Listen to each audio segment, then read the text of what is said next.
At my dad's celebration dinner, I handed him a custom-made watch with the inscription, "Time to enjoy what you've built." He scoffed and said, "Shame you'll never build anything worthwhile yourself."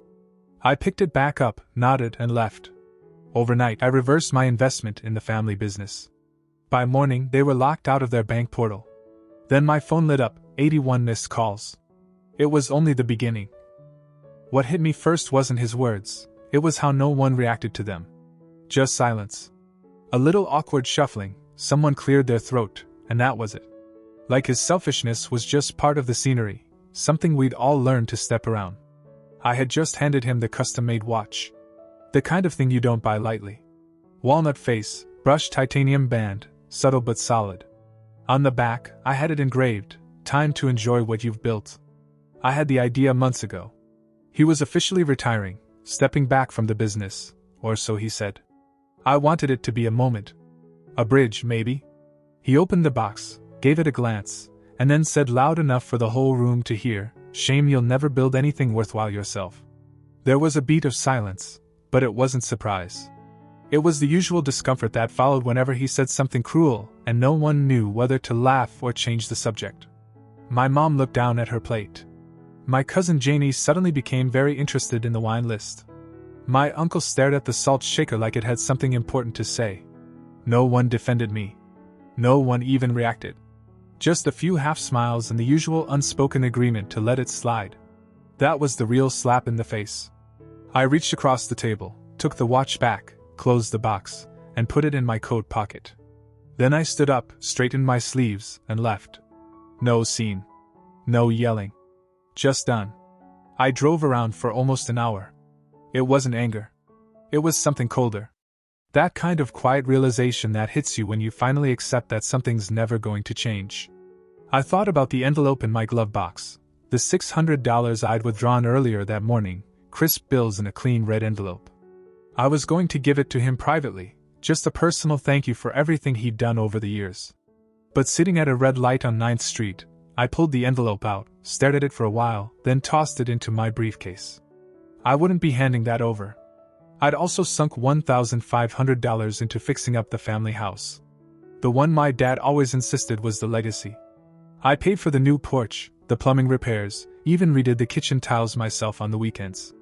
No one thanked me. Not once. Just a passing comment from my mom a week ago about how it's about time that place stopped looking like a shed. Back home, I poured a coffee and sat at my desk. The house was quiet. I pulled up the business management dashboard. I'd been preparing for this for a while. The family business had technically been mine and Dad's for a decade, but most of the back-end structure had gradually shifted into my hands. Quietly. Carefully. A year ago, I started building out an alternate structure, a holding company that could quietly absorb the assets. I had controlling shares in my name, spread across 2 entities, one of which my father had signed off on without reading. I didn't touch the money yet. I just cut access. By 3:30 a.m., the admin credentials were reset. The security layers were updated. The bank portal was disconnected from his devices. By 4, the company accountant was locked out of everything. Only I had the keys. And then I slept. By 6:30 a.m., my phone started buzzing on the nightstand. At first, I ignored it. But then it didn't stop. I finally checked it, 81 missed calls. That told me everything I needed to know. He had figured it out. What he didn't know, at least not yet, was that this was only the beginning. By the time I got to the office the next morning, the silence felt heavier than usual. The receptionist gave me this wide-eyed look like I'd walked in wearing a ski mask and holding a crowbar. I could already feel the shift. People didn't know what had happened yet, but they knew something had. Greg was pacing outside my office. He looked wired and exhausted at the same time. His shirt was half untucked, and he had his phone in one hand like it had been glued there all night. He didn't wait for me to unlock the door, just followed me in the second I opened it. "David," he said, shutting the door behind us. "Tell me this is some kind of glitch." I sat down, opened my laptop, and checked the systems again. Everything was exactly how I left it.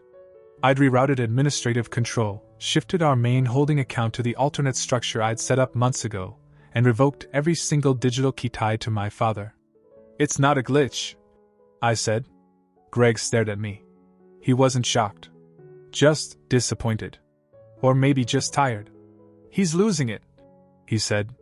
He called me at 5 a.m., screaming. Drove to the bank in his pajamas. He should have worn a suit, I said. Might have looked more professional when they told him he doesn't represent the business anymore. Greg exhaled. Jesus, David. What happened last night? I didn't want to explain, but I knew he'd hear the version from everyone else soon enough. So I told him about the dinner, the watch, the insult, the silence. When I finished, he shook his head slowly. He said that in front of everyone? I didn't respond. I just handed him the box from my bag. The watch. He read the inscription on the back. Time to enjoy what you've built. His face dropped a little. You really meant it? Yeah, I said. I really did. I spent the rest of the morning in meetings while my phone buzzed nonstop.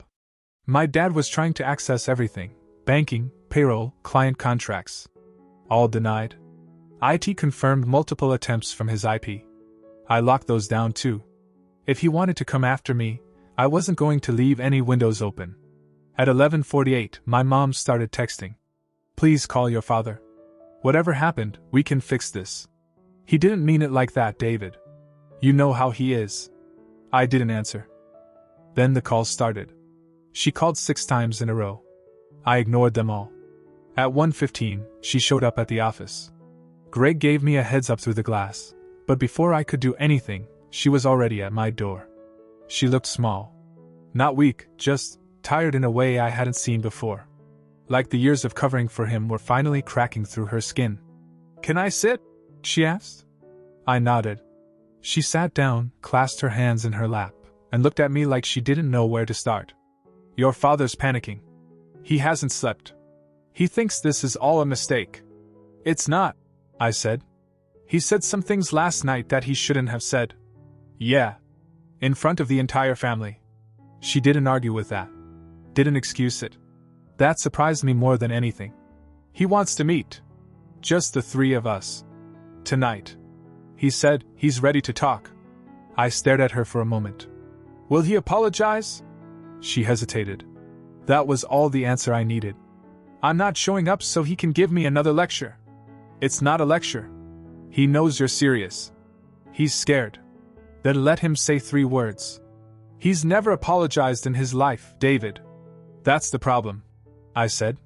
She looked at me like I was being cruel. But I wasn't. I was just done. I had spent years fixing his mistakes, covering his debts, taking on the stress while he soaked in the credit. I built the infrastructure that kept the business profitable. I negotiated the contracts, modernized the systems, updated everything from the payroll structure to the client portal. He barely noticed. Now that it was gone, he was finally realizing how much of it was me. She stood up slowly. I'll tell him, she said. But just remember he's your father. I haven't forgotten, I said. He did. She left quietly. And that night, as I sat at home eating takeout alone, I knew he was sitting at the head of the table in that old house, waiting for me to walk in and save him from himself. But I never showed up. And he never apologized. The next morning, I found out he tried to break into the office after hours. He still had his keys, and the outer doors weren't changed yet.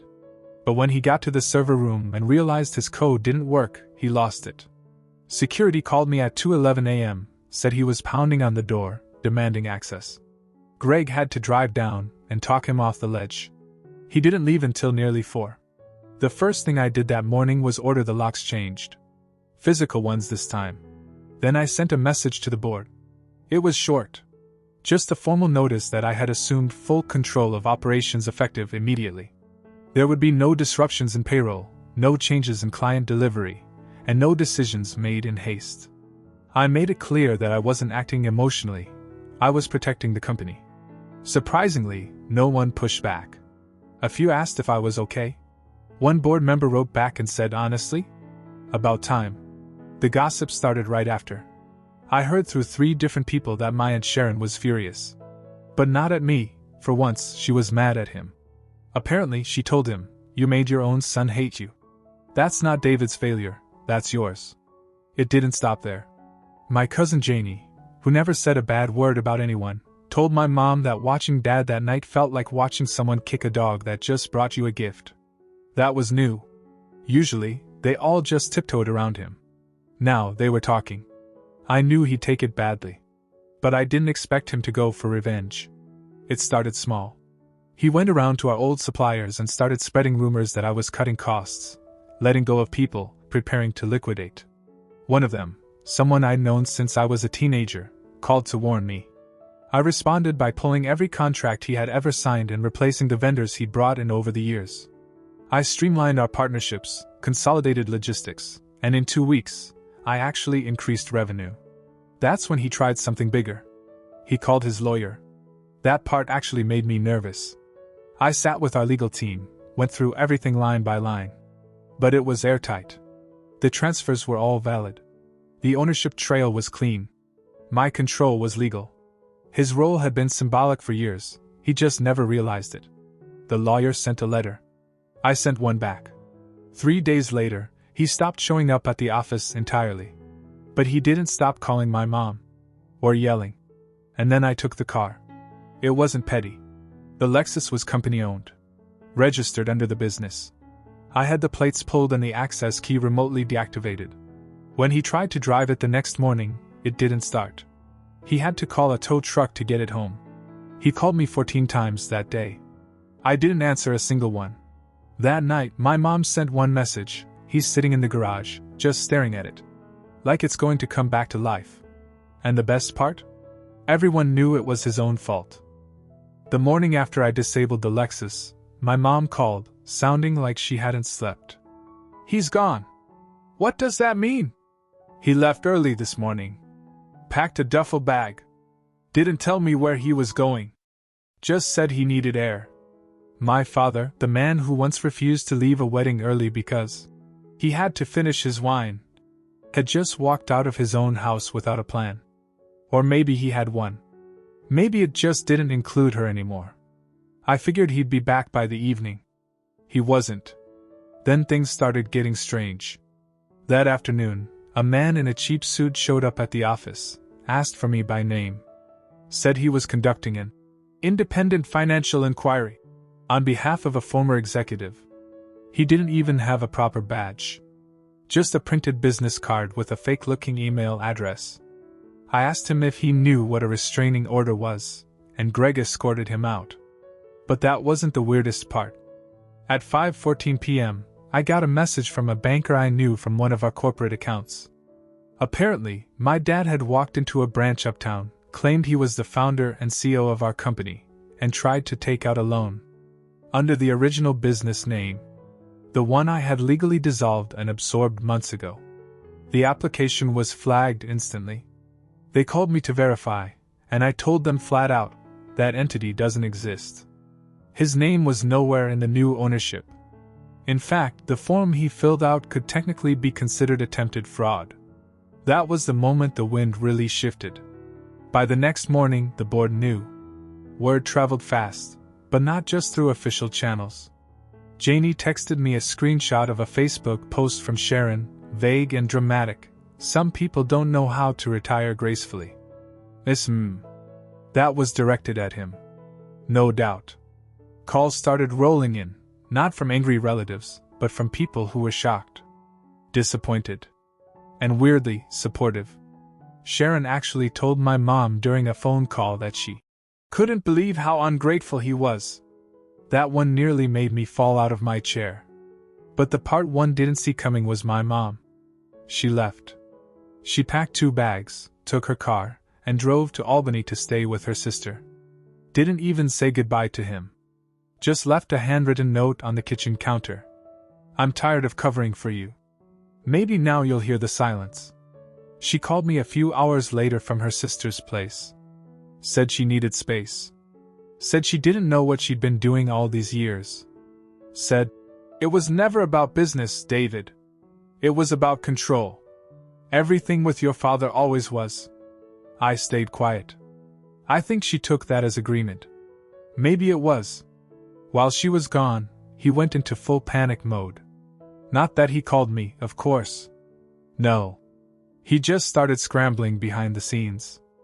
I got a call from our biggest logistics vendor saying he'd shown up unannounced, trying to confirm they still honored his terms. They didn't. Security had to walk him out. He even tried calling a few of the old clients, the ones who liked him. Except now they were calling me, confused, embarrassed for him. Then came the real blow. He had his lawyer file a petition to contest the business transfer. Tried to claim I had manipulated him into signing over authority. Claimed he wasn't mentally sound at the time. That part was ironic. But they filed the petition under the wrong corporate name. Again. And this time, the court flagged it. Not just as an error, but as deliberate misrepresentation, which triggered an automatic compliance review with the bank. And because his last personal business account was still loosely tied to one of the frozen entities, the bank locked it down. He lost access to what little money he had left in the business. In less than 4 weeks, he had gone from patriarch to ghost. No company. No car. No control. No wife. And still, he didn't call. Not to explain. Not to ask. Not even to yell. It wasn't pride anymore. It was something worse. He was unraveling. It had been 5 days since my mother left, and my dad still hadn't reached out. Not once. No text. No call. Not even a third-party messenger pretending to be checking in. And that told me everything. I knew him. If he was quiet, it meant he was planning something. Or trying to figure out how to spin the collapse into a version of the story where he was still the victim. But there wasn't much left to spin. The car was gone, the accounts frozen, and the lawyer who filed that laughable petition had quietly dropped him as a client. Word was, the firm didn't want to deal with a former executive who couldn't even produce ownership documentation for the company he claimed to run. And now, without my mom around to soften the blow, the silence in that house must have been unbearable. Still, I wasn't expecting what happened next.